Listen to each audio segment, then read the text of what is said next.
नमस्कार दोस्तों, आपके अपने चैनल भक्ति प्रेम में आपका एक बार फिर से स्वागत है।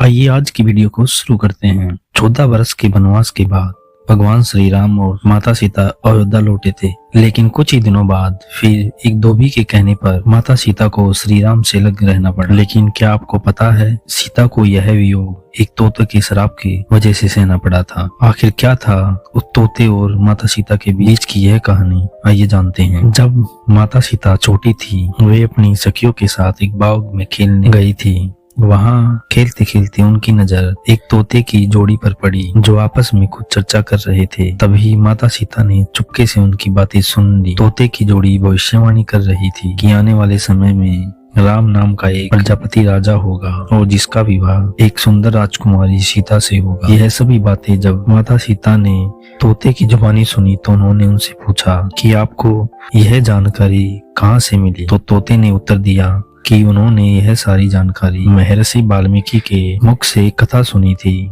वहां से प्राप्त हुई है। महर्षि ने अपने आश्रम में अपने शिष्यों को भविष्य की यह घटना बता रहे थे। यह सुनकर सीता को लगा कि यह कथा उनके बारे में ही है। तभी माता सीता ने तोते की जोड़ी को और बातें सुनाने का अनुरोध किया, लेकिन तोते उड़कर कहीं दूर जाने लगे। तभी अचानक माता सीता ने एक तोते को अपने हाथों से पकड़ लिया और उनसे कहा कि हमें पूरी कहानी बता दीजिए, लेकिन उन्होंने पूरी कहानी कहने से मना कर दिया। तो माता सीता ने कहा कि अगर आप पूरी कहानी नहीं बताओगे तो मैं मादा तोते को अपने पास रख लूंगी। तभी नर तोते ने सीता से विनती की कि उसकी साथी मादा गर्भवती है, उसे अपने साथ रखना अमाननीय होगा। तोते ने सीता से मादा तोते को आजाद करने के लिए अनुरोध किया, लेकिन सीता माता ने उनकी एक न सुनी। उस मादा तोते को अपने महल में बंदी बना लिया और कहा, जब तक आप पूरी बात नहीं बताओगे तब तक मैं इन्हें आजाद नहीं करूं। मादा तोते से अलग होने का दुख नर तोता सहन नहीं कर पाया और नर तोते ने सीता को श्राप दिया। उन्होंने कहा, जैसे आज वह अपने जीवन साथी का वियोग सह रहा है, वैसे ही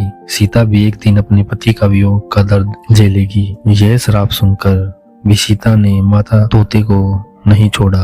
कुछ समय बाद नर तोते ने अपने जीवन साथी के वियोग में अपने प्राण त्याग दिए। जब सीता को यह पता चला तो उन्हें गहरा दुख हुआ। उन्हें महसूस किया कि उन्होंने बहुत बड़ी गलती कर दी, उन्होंने ऐसा नहीं करना चाहिए था, लेकिन अब बहुत देर हो चुकी। यह श्राप ही उनके जीवन में गहरा प्रभाव डालने वाला था। समय बीतने के साथ ही रावण वध के बाद श्री राम, सीता और लक्ष्मण अयोध्या लौट आए, लेकिन अयोध्या में कुछ लोगों ने सीता की पवित्रता पर सवाल उठाना शुरू कर दिया। एक धोबी ने तो खुलेआम सीता की निंदा की, जिसके बाद श्री राम ने प्रजा की इच्छा का मान रखते हुए माता सीता को महल से निकलकर वन में रहने का आदेश दे दिया। कथाओं के अनुसार यह भी कहा जाता है कि जिस धोबी के कारण श्री राम को सीता माता को त्यागना पड़ा था, वही पूर्ण जन्म में वही तोता था जिसे सीता को श्राप दिया था। माता सीता ने महर्षि वाल्मीकि के आश्रम में ही अपने पुत्र लव कुश को जन्म दिया था, वही तोते का श्राप उनके जीवन में सच हो गया। अगर आपको वीडियो अच्छी लगी हो तो वीडियो को लाइक, शेयर